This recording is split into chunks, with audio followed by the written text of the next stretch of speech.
Welcome to the Second Reading Podcast from the University of Texas at Austin. The Republicans were in the Democratic Party because there was only one party.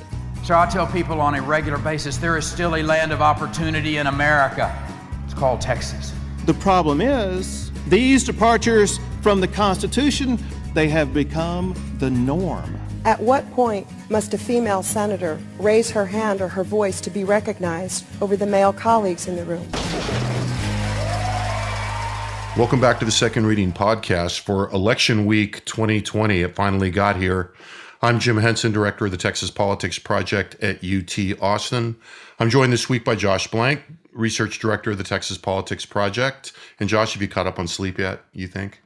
I think so. I'm feeling pretty okay. I mean, as well as can be expected, but yes. Yeah, there's kind of a lot of... Yeah, it's a broad question.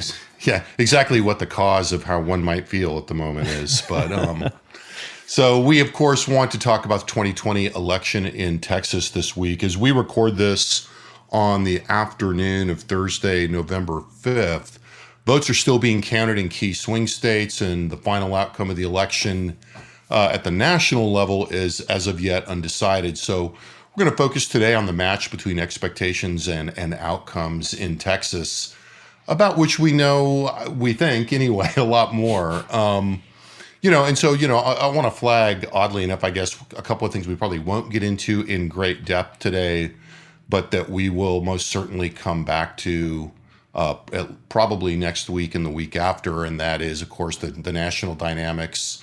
And also the issue of polling, and we'll probably, not be able to avoid talking about it a little bit today. I'm already biting my fingers.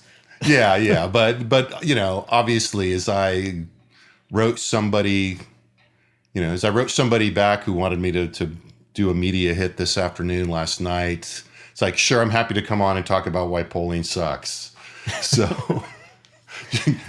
Getting ahead of the critique, but there's a big conversation going on about that, and one of the things about this is that I think we can both here we are, we're talking about it, but okay. Look, something has gone wrong. Things did not go uniformly well at the national level, and I think Josh, you've been monitoring some of the discussion boards and groups among professional pollsters this week, and as you were telling me, and you're seeing it's beginning to seep out in public.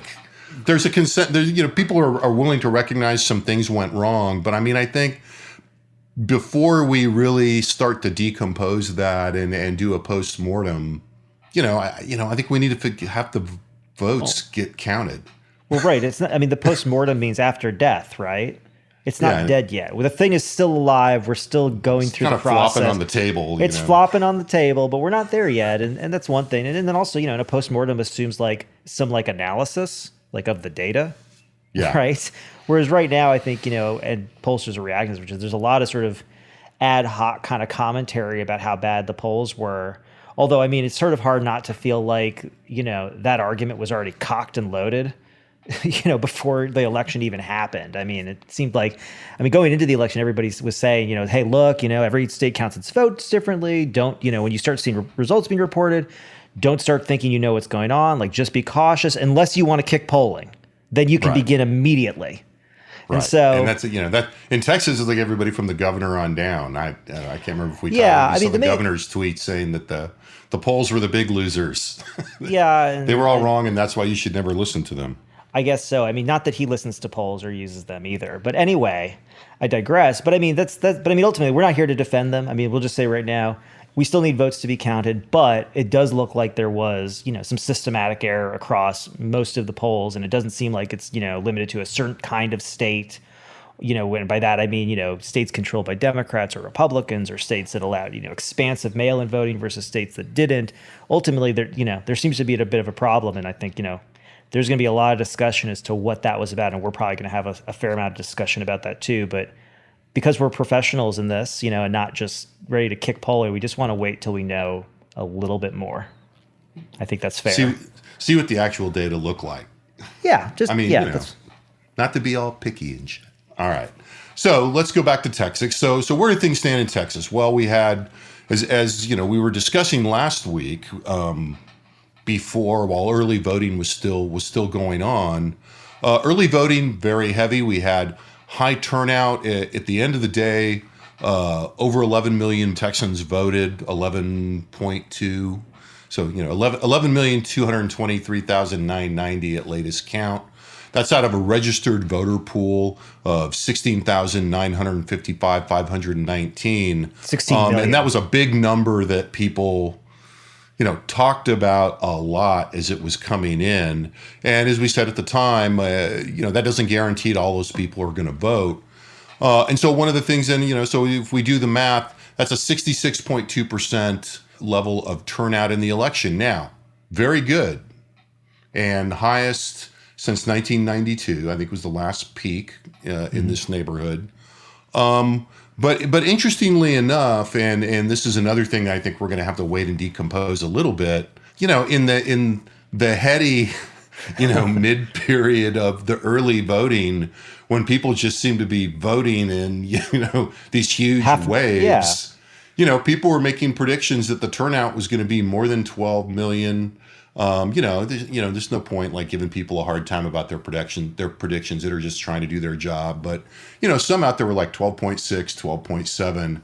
And it turned out that turnout really dropped off on election day, and election day turnout was very low. Yeah, it was super low. And I think that's also one of those, there are some things about Texas that changed in this election. There's some things that didn't, even though turnout was like high for Texas standards, and there's no doubt about that. I think, 11.2 million is probably kind of in the lower bound of what people really expected once the early voting turnout was so high. And I think, people were trying to extrapolate that forward and say, hey, we're getting in the first week, it's like, we're getting like 500,000 votes a day.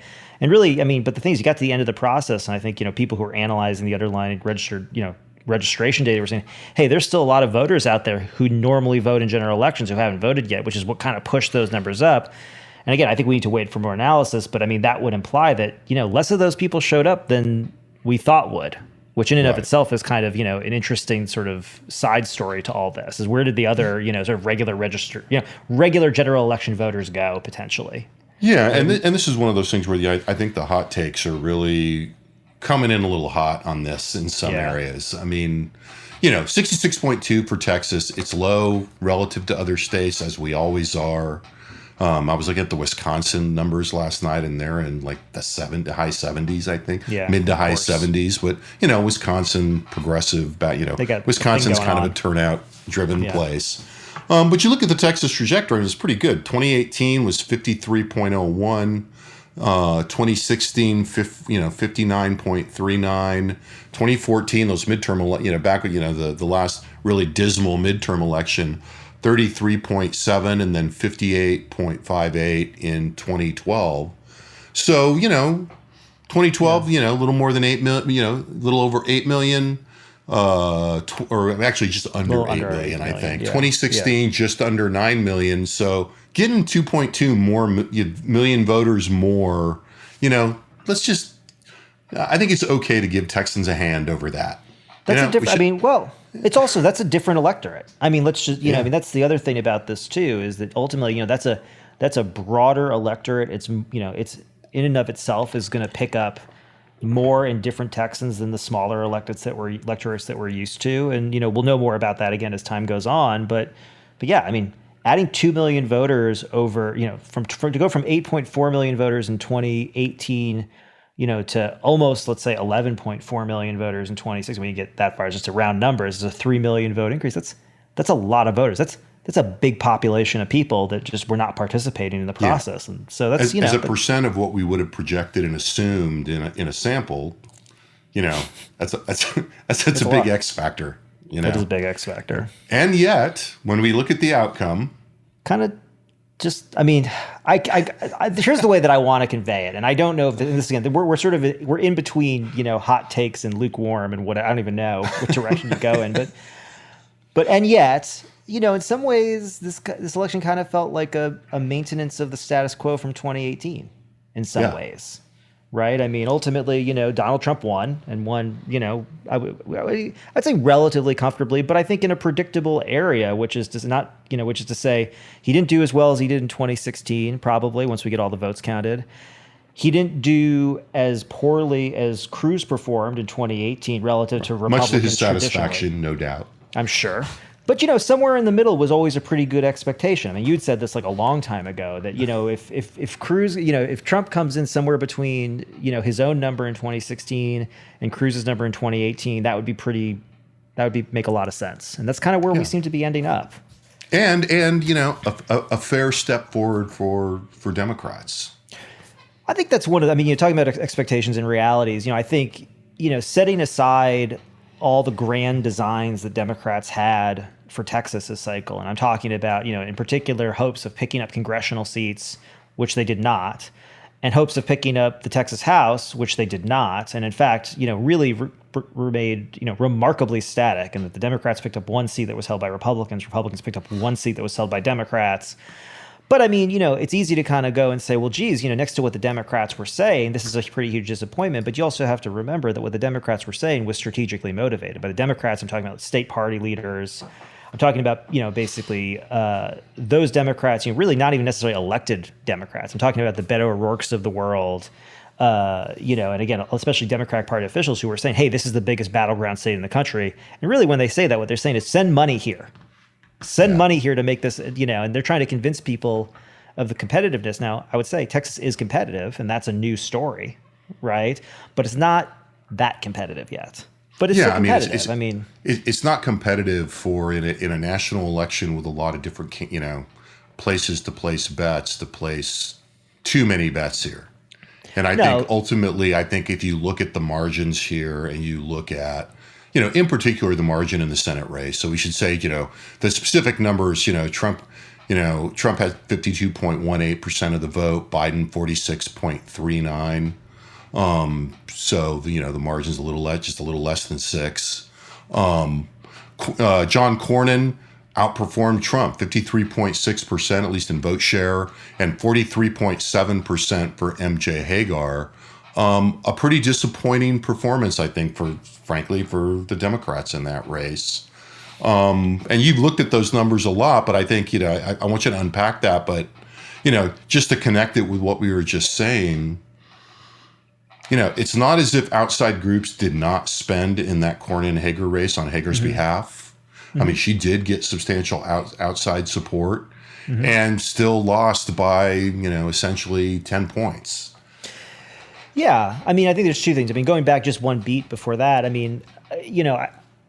think one of the things to sort of take away from this potentially is that, the 2018 election in Texas was probably not a fluke or an outlier. It might not be, an exact representation of what the electorate looks like when you put someone like Beto O'Rourke, who had, I would say a very high quality campaign, certainly raised a ton of money, but also was just a high quality candidate, running against Ted Cruz, who, and the right guy at the right time. Yeah, right guy at the right time. But I think what's interesting is the fact, less so about, whether the numbers at the top of the ticket moved a couple points in one direction or another, or really moved in one direction towards Republicans. But the fact that everything else stayed the same underneath that makes me think that election in and of itself was less of an aberration and more of a representation of kind of where we are in Texas. And I think, this election really settled that in. The interesting sort of difference between the Trump numbers and the Cornyn numbers at the top of the ticket is that, especially in and around the urban metros, and I haven't had a chance, just to be totally frank here, I haven't had a chance to look at all the large number of small counties in Texas because I have to sit there and aggregate that data together. But looking at the large counties in their suburbs, the big difference is that, MJ Hagar underperformed compared to Joe Biden. So generally he was getting more votes in most of those counties than she was.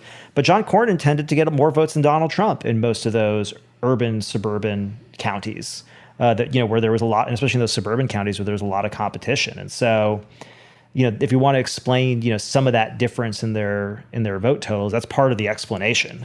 Yeah. Well, and I think, again, without, I don't want to go too far without, and it's going to be hard to know exactly what this data would look like, at least because it's not going to get out of the campaigns, probably. But part of the story here is, a pretty monumental and well-funded and well-directed effort by the Republicans to hold the line after 2018.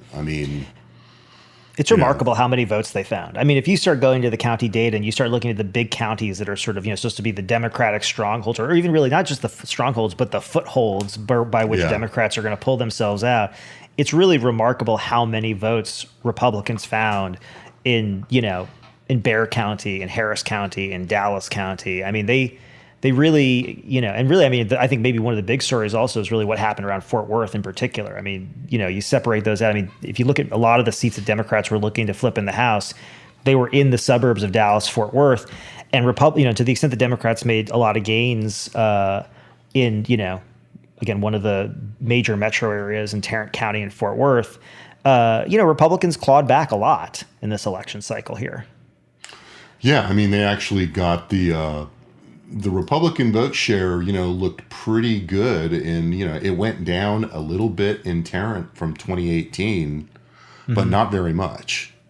Right. Democrat at the top of the ticket narrowly won Tarrant County for the first time in a long time in 2018. Republicans narrowly won it in 2020, which may be all the difference in some of these close House races. Yeah, and so I think the currents are flowing in a couple of different ways. I mean, if you look at the Democratic vote share is no doubt continuing to increase in the big 6 counties, and to a pretty clear majority if you look back over the last several elections, and yet as turnout increases, Republicans are still finding votes, at least enough votes, in those areas to bolt on to their increasing, as you say, we don't know for sure, but the early reports seem to be their, ever increasing rural margins. And so, it's a real important qualification to, the kind of media narrative and the narrative of some Democrats out there that, look, as the Republican Party becomes a more exclusively exurban and rural party, particularly the rural component where they're winning by the largest margins, that they're just going to quote unquote run out of voters.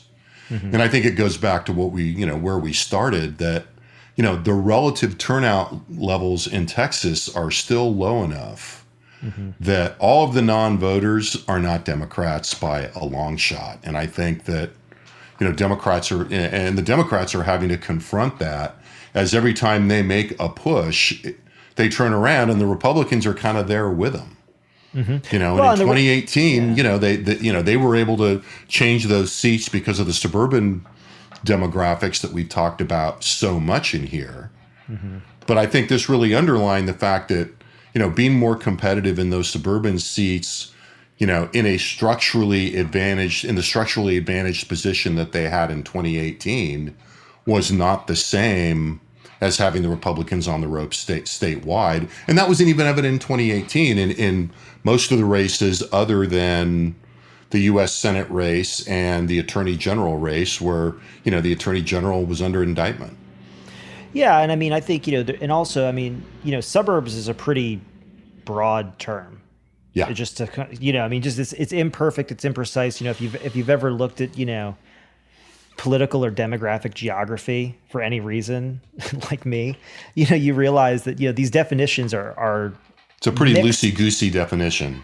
It's pretty loosey-goosey. And that's the thing. I mean, and you go back and you look at the maps of 2018 and you see the seats that Democrats flipped in the, quote unquote suburbs. I mean, you're talking about pretty close in suburbs for the most part. I mean, there's a couple exceptions to that, but for the most part, if you actually go and look at where those seats are, whether you're talking about Congress or the state house, you're talking about, seats that are, they're not urban, but they're not, there's parts of them that would basically be defined as urban by anybody else. Yeah. You start going and looking at, the seats that Democrats are targeting this time, and, depending on whether you're talking about the Congress or the House, you're talking about seats that are further from the urban cores, or that are actually only, especially in the case of Congress, that are really only just picking up a small part of the urban core, geographically. It doesn't mean it's not a lot of voters, but then a huge swath of rural parts of the state. I mean, much less densely populated areas. Yeah, I mean, I think, I did a lot of looking at these seats just, in the lead up to this, just as a reminder. And I think, some of them are interesting when you think about, like, Roger Williams' seat is an interesting one. He's running against Julie Oliver. That was a national Democratic target. He ended up beating her rather easily. But that district runs basically, out of parts of Travis County up through Williamson. And then it runs all the way up to Johnson County, just south of Tarrant. and gets up, basically this huge swath of land in between. I think Chip Roy's another example. A little bit of Travis, a little bit of Hayes, a little bit of North, East San Antonio, and then a bunch of hill country. And Democrats were not competitive out there in these sort of non. Yeah, I was going to raise CD21, the Chip Roy, Wendy Davis race, so that I think a couple of months ago people were kind of showing Chip Roy the door, essentially, and turned out to not be the case. But the pattern you're talking about, you could really see unfold on election night, where Wendy Davis was ahead early on with a bunch of Travis and Hayes County votes, and then those northern San Antonio suburbs or suburb exurbs started rolling in, and then the hill country vote started coming in, and that was just then it basically turned, and that's all heavily Roy. And it's an interesting historical thing to remember, and I know you always catch your breath when I start something that way, but those German settled areas out there were the only Republican holdout areas during the period of one party rule. When everything else was Democratic in the state, one of the very few Republican strongholds were those, German and European immigrant areas out there in the hill country, and there's still some pretty rock-ribbed Republican counties out there. Yeah, that's absolutely right. And so, all right, so let's go and touch on a couple of the other themes before we run out of time. So before, and this we can hit fairly quickly because we still, the measurement is kind of problematic here. Nonetheless, we talked a lot last week about independence, and we'd written a piece about independence that really decomposed, how independents were looking very different in 2020 than they did in 2016. In summary, seemed to be breaking, not by a huge amount, but significantly more than 50% toward Biden in the polling that we had done. Whereas Trump had been in the 60s in that same poll, and polling at about the same time 4 years before. I think low 60s, right, low to mid 60s, and that did kind of play out the way it looked in the polling. Again, with a big asterisk, based on what we're seeing in the exit polling, that just asks a 3-point independent item, near as I can tell. Yeah, I mean, so there are leaners hiding in the independents in the exit poll. Right. But overall, I mean, the exit polling showed that Biden was going to get about 52% of the independent vote to Trump's 44%. That's a little bit, I think, that seems, I mean, what that says to me, honestly, relative to our polling, and I think also, we did some back of the envelope calculations of the impact that a shift from Trump's 2016 support to his 2020 support among independents might have on the race. But ultimately, I think the other thing is that at least in our polling, there was, a fair number of independents who were still undecided. I think, once you started sweeping more people into the electorate, I think, those numbers started to tighten up a little bit, most likely. And so, the overall, gain to Biden among independents was probably less than, pre-election polling might have pointed to. But that's also, I think, again, we'll get back to polling and all this stuff, but that becomes the difficulty as you start sweeping more and more people into the electorate, is ultimately you move from people who have, you think about the strong partisans who vote in every primary, and how they're going to show up, and how they're going to vote. And then you've got the people who vote in, let's say every election, midterms, generals, and, those people are, not as engaged as probably the strong partisans, but they're engaged. They show up at midterms. Then you have people who show up in every general election, and, they kind of usually they wake up around election time on presidential years, and they come out and they vote. And then you start to get to, your 10 millionth voter, right? Or your 11 millionth voter. Yeah. And, what brings these people to the poll? And it's not even what brings these people to the polls. I mean, that's important. But I think the more important thing for this point is that they're not moored to a particular preference the way that everybody else before them who has more regular engagement with the process probably is. Right. And I think the most obvious comparison is the most extreme, which is to say, if you vote in every Republican primary, not much is going to make you vote for someone who's not a Republican. It's going to be pretty hard to have that happen. Nothing, but then you go to these people again who maybe have, vote intermittently, if at all. And at that point, it's hard to say exactly this. Who knows? I don't know, Right. I want to I think it's important to be humble here. And I think those are the people that when you start looking at, big events in the kind of the ambient environment, we have a journalist friend who's working on a story, and I don't want to spoil it, but because I don't think it's quite out yet, but some indication that in some places, not surprisingly, the Biden comments on fracking and oil had an impact. I don't, again, we're trying to avoid too hot takes, but I mean, I buy that. I mean, I think, if you look at the split in, at least national exit polling for Trump and Biden based on whether you think it's, basically more important to deal with the economy or the coronavirus. And, not surprisingly, economic voters went for Trump. Coronavirus voters went, for Biden. Yeah. I mean, what you see, I think, in independents is a group that, number one, clearly disapproved of the president's handling of the coronavirus, but still also ranked the economy as a big issue and just regularly does. Because, again, these aren't voters who are tied to sort of like the ideological battles we're going to have over like taxes and spending and social issues and things like that. But the economy is a visceral thing that matters, and especially to independents like that. And I think, that message in the final weeks of the campaign about, hey, I'm, for keeping the economy going, he's for shutting it down, probably helped shore things up a little bit with that group. Yeah, I think that's right. So, or I think that makes sense, and we'll see. Yeah, sure. Hopefully. Who knows? But that's also, that's that's consistent with the data we had. Mm-hmm. And I think we talked a bit, half jokingly, but half seriously about this before the election, that, that is one of the frustrating things about weakly attached partisans and, or more specifically, a lot of independents. Mm-hmm. They move, right? And they're, to put it this way, they're impressionable. We should rename this podcast half jokingly, no, but half seriously. Yeah, right. I'm joking, kind of. That's actually not bad. Okay, so let's talk then a little bit about, the topic that most, everybody in politics and sort of out there in the ether is talking about right now that's following this, and that's Hispanics.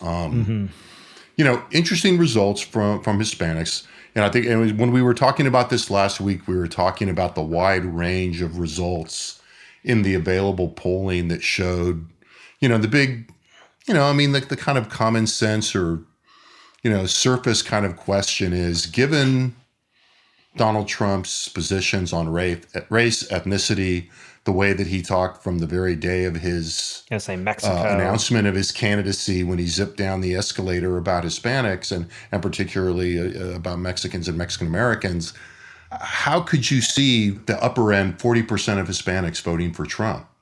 Was kind of the tenor of the discussion, certainly from the left, I think, or even and that's in reaction to a lot of the polling that was showing, again, Biden not sort of running away with this group and margins that, he was not meeting, but apparently, and no one ever stated what they were, but there were these expectations that he should be. Right. He was not hitting a target that nobody would say exactly what that target was. Right. But I mean, I'll do it. I'm gonna toot our horn here. Just do it, man. Just for a minute. And this is what we've been saying. Not only, like we said this, I think last week, we've written about this. We've said it to reporters repeatedly, and I'm not blaming anyone here about this. But if you've been following Texas for a while, there is a pretty solid. Republicans have a solid foothold among Hispanics in the state. Yeah. That's in short. I mean, and we said, from go. And it's a solid numerical minority position share. But it's an important share. Both. I think. I would think in a real sense, but also in the sense of, for their electoral margins. I mean, ultimately, if you think about it, what the exit polling is showing right now is about a let's just say, a 60-40 Hispanic split in favor of Joe Biden. I think the two major exit polls, one is 59-40 and the other is 50-something 37, right? Yeah, I think that's right. Or something like that. Yeah, 59-40 and 62-37 were the two different exit poll numbers. And I think our numbers would probably, be similar overall. And there's sort of two things that I kind of take away from this, which is one, this is a kind of what we expected. We expected Hispanics to support Trump somewhere between, 30 and 45%. It kind of depends. If the Hispanic electorate had expanded significantly, it was possible that those numbers could shift. And really the point in either direction, I don't know. It could have become more Republican or it could have become more Democrat. A lot of people are running around right now saying, well, Joe Biden's poor performance with Hispanics is what caused him Texas. And I mean, like the math of that doesn't actually make any sense. I mean, if you take these exit polling numbers as, broadly clear, representative of what happened, you say they say 23% of the electorate was Hispanic. I mean, I think that's possible. I think it could be a little higher, but we'll see. We'll know more. But if, you go and say, well, what if Joe Biden did, 10 points better? Well, that's, 2.3 more points to his total and he still loses. right? Yeah. I mean, that's the math. That's how the math of this works. Like, it doesn't actually change the outcome. And so, I mean, and really that would still be putting it to, a 70-30 mark that we actually haven't seen in an election in Texas here, at least not in the last 10 years. So that would be really remarkable. Yeah. But again, this is the nature of, again. And it actually goes back farther than 10 years because Bush did so well with Hispanics Right. here. So, you could easily just say 20 without looking. Well, I've only been paying attention for so long, so I want to be careful. That's why Well, old guy at least thing. somewhat careful. Yeah. But people also pointed to, like, again, let's say, counties with large Hispanic populations and the extent to which, Joe Biden didn't do very well in the Valley. People are bringing up, the Rio Grande Valley as an example of this, so in total across the 4 counties in the Rio Grande, Joe Biden had a 15-point advantage. This, was a decline of in the last election in 2018, there was a 35-point Democratic advantage. In 2016, there was a 38-point Democrat, or 39-point Democratic advantage, and a 40-point Democratic advantage in 2012. So there's 2 things to sort of point out here is, one, I'll say this, he performed poorly there, but 2, actually there's 3 things I want to point out. 1, he performed poorly there. That's true. 2, there's a trend line, though, that points to Republicans doing better in the Rio Grande Valley in every recent election, and I think that's important to acknowledge here. They were able to decrease, these numbers now a lot between the last 2 elections.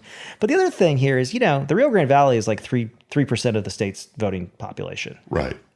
I mean, and again, it's one of these interesting things about Texas, and I don't think this is something we'll ever, devote a podcast to, but there's definitely a lot of people who make arguments that are sort of data-based, but also very much trying to make a point. Yeah. And I'm not a big, and I just, in general, as someone who looks at these, I'm not a big fan of the whole, college-educated women decided this election. Hispanics decided this election. So ultimately, the election is about, a series of margins with a lot of different groups. And to say that this group or that group is the difference in the election is kind of like, to me, I think it's a little bit undemocratic in some way, or something. Well, it's undemocratic in the sense of, it's small b democratic in that it's often done in the in the pursuit of individual good.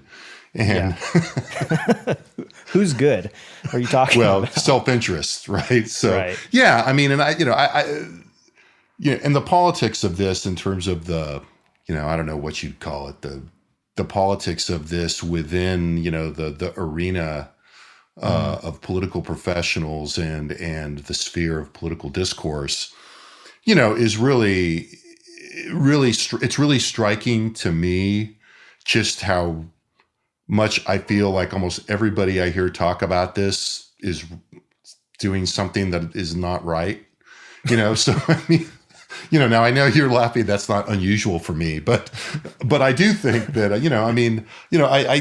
I put out on social media those Rio Grande Valley numbers last night just to have them out because you compiled them and they were interesting and we talked about them. And, as we do, I wanted to share them, figured people hadn't looked at it yet. And, got a pretty significant response, at least within the people that see my stuff, from Republican Hispanics who saw this as a real opportunity to go say, see, it's coming, here it is, right? And, that's not quite right. And again, it's an example, and look, and I get it. I totally get it. To those of, you that are friends or followers on social media, I'm not picking on you or saying you're wrong, but I mean, the context of that, where you're saying, and this is like, single-digit % of the electorate. So let's not, and the vast majority of Latinos live elsewhere in the state, or a big chunk of them anyway. And so let's just, cool our jets on that. And of course, to be fair, the Democrats are twisting themselves in knots, trying to, ratchet down the very expectations that they raised. Yeah. For, 20 years.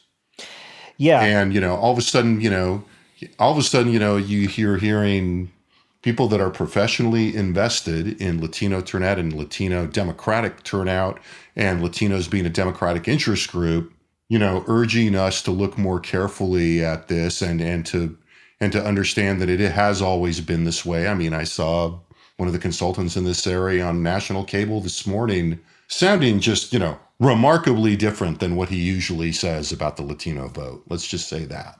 And we've been saying this for a long time. There's so many complications here that just don't fit into trying to cram this into the partisan, into a kind of bipolar partisan spectrum, and think, well, they're moving this way, nope, they're moving that way. There's just a bunch of other dimensions going on here. Well, the one thing I would agree with to the in terms of the criticisms that I think that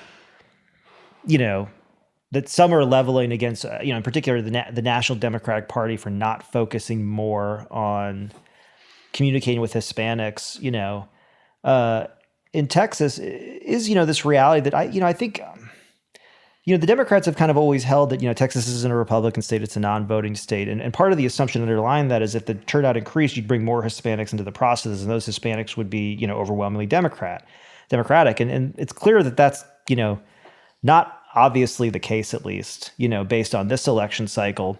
But the other piece of it, and this is sort of, I've been thinking about this for, probably weeks now, but in terms of the way that we talk about Hispanics in Texas is, and this is, first of all, this is a subset of the way we talk about Hispanics nationally. Generally speaking, we talk about Hispanics nationally as if, this is a uniform group, and obviously it's not. I mean, anybody who kind of knows anything about this knows that, Hispanic doesn't really mean anything, and you're talking about different people from different countries of origins and different cultures, depending on what parts of the country you're even talking about. But I even think in Texas, we're actually, again, the majority of the Hispanics in Texas are going to be of Mexican origin, and probably Mexican descent. And that's probably even more homogenous than a lot of other states with large Hispanic populations. I'm sure it is more so than California, probably New York. But the thing is, I just think about, and this, since we're talking in race, I'm just going to continue in racial terms, but I think about all the white Republican men in the legislature. And if you hang out around there, man, they are some different guys, right? Because you know what? East Texas, pretty different than if you head down, to Houston, or if you head up to Dallas into the Collin County, or if you head out west into the Panhandle, or, you're out in Midland or wherever. These are different people from different parts of the state with different problems and different issues and different constituencies. And, that's also true for Hispanics. There are Hispanics who are living in Dallas, in affluent parts of the city, doing great. There are, Hispanics living in Texas. Hold on. But there are also, Hispanics living down in the colonias down on the border with no running water and no electricity, right? And it's such a big state with so much vast difference. And I think, it's kind of incumbent on both parties at this point to sort of, I think at this point, kind of acknowledge the fact that, you can't just talk about Hispanics and say you're talking about one group of people. And I think if you had a political consultant on, if we had a political consultant on right now, we were talking about maybe doing this soon, they would say, well, of course we know that. Of course. Yeah. Right. Sure. And we target differently. So, cool your jets. Nonetheless, when it comes down to doing the explaining of, how you did and what you did, a lot of that falls out. Sure. And I think that, that's one of the issues that we're seeing here. One other thing that we talked about then, last week that I think we're just gonna have to touch on, we're gonna run out of time here, but also the data is still a little, and we've hit on this a little bit, is the suburbs, right? And just, what we know about the suburbs and the thing that is most interesting to me here that we raised last week that we're seeing and that we've written about is that in this election, we saw a confirmation of what we had been seeing in the trend data in our polling, which is that, the idea that somehow suburban Republicans were abandoning Donald Trump in relevant numbers, shall we say, does not seem to have been the case. No, not at all. Period. Yeah, period. And again, this is kind of where I bring up the status quo thing. And I think it's important for people to understand here is that, the suburban counties in Texas are Republican leaning, and they have been. And so, when you look at sort of, greater competitiveness in the broader metro areas, a lot of that is being driven by, the urban county increasing the number of Democratic votes it's getting. it's not necessarily the case in the suburban counties surrounding them that Republicans aren't making gains also. And so, if you look at the counties surrounding, many of the major metros, in 2016, Republicans had a 26-point advantage in those counties. In 2018, that dropped to 17.5 points, right? And then going to this election right now, again, data still being counted, but with the data we have right now, unofficial results, it was an 18-point advantage. So it was about the same. And so, Republicans were able to hold steady in those counties now. And I think this that's with a significant share of new voters for both, Democrats and Republicans. Both increased their number of votes. Democrats by about 325,000 between 2018 and 2020, but Republicans by, almost 400, a little over 400,000, almost 500,000 votes. So, there were a lot of Republican voters in those suburbs who Republicans hadn't even tapped, is what that's telling us. And, I think before we declare, the suburbs Democratic country, I think, they got a lot of work to do. Yeah. Well, and I think, look, this kind of gets, to I think where we kind of want to wind up. But back and we start thinking about, where Texas is, what this tells us, how to interpret the fact that, look, undoubtedly, a lot of people, in part because they were looking at some of the polling, had very significant, expectations and set a high bar for the Democrats. And as you say, for mobilization purposes in part and communications purposes, the Democrats encouraged and propagated. The fact that that didn't happen is a sign of lack of progress on the Democrats' part. There's no way to not say that. But if you go back to where we started, if the Democrats are stalled in their post-2018 position on a line, and we've seen that in some of the numbers that we've talked about here, relative to, where the Democrats say started, and you don't even have to go to the bottom of the trough, but to where they even started in 2010, the state is becoming more competitive. That arc is there. And I think that, once we get past this stage where Democrats are still pretty clearly defensive and, gnashing their teeth and subtly and not so subtly pointing the finger at whether it's the Biden campaign or each other or the state leadership. Which finger? Yes, or MJ Hagar. I've heard different, Democrats blaming everybody under the sun in the last, few days. Which I get. And, once the Republicans are done with their victory laps and sorting out their business in the House and figuring out which Republican is going to be Speaker, just the flag of that going on, I think we're going to see that, the kind of, the state of play and the state of maneuver still reflects a more competitive environment here, even if the Democrats didn't move forward. And, for those that listen to this from Texas, that's even being reflected in the speaker's race right now. And we'll talk about this more. If you look at what's going on in the speaker's race right now, this is not all the Republicans getting together and electing a speaker. There are mixed blocks of Democrats and Republicans with, Representative Dave Phelan looking like he's got it kind of sewn up. But one of the reasons it looks like he's got it sewn up is because he's got a bunch of Republican votes to balance out, the share of Republicans that are backing another candidate, basically Jeannie Morrison right now. And that, and that should tell you that what happened, if we're at the status quo that we started at more or less before this cycle, that's having an impact on politics in the state. Even if the Republicans are still, are carrying majorities into the legislature and still have all the seats in the executive branch and are winning the election, they won the statewide elections up and down the ballot pretty uniformly by about 10 points.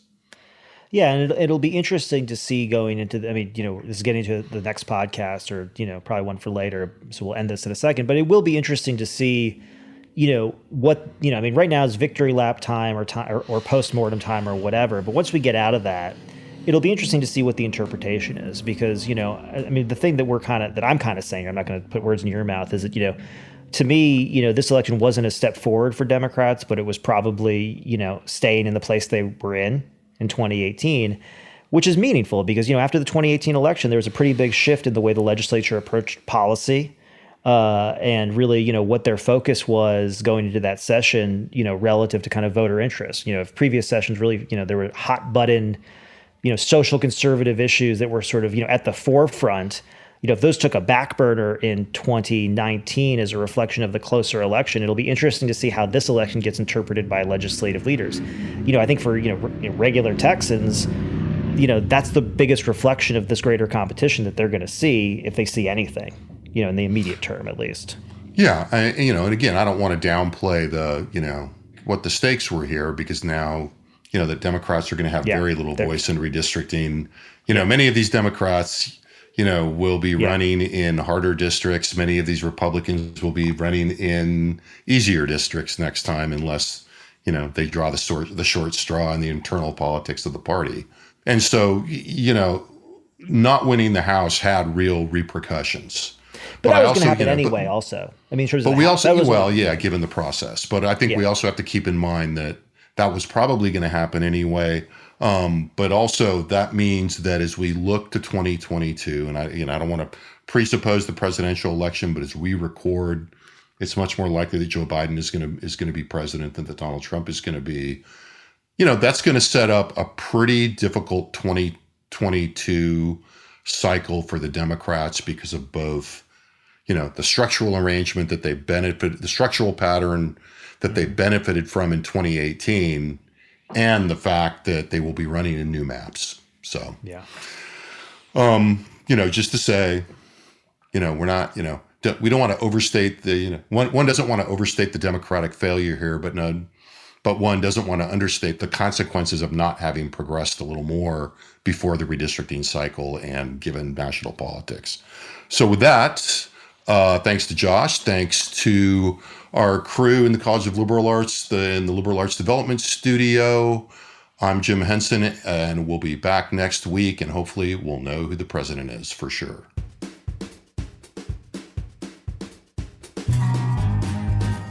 The Second Reading Podcast is a production of the Texas Politics Project at the University of Texas at Austin.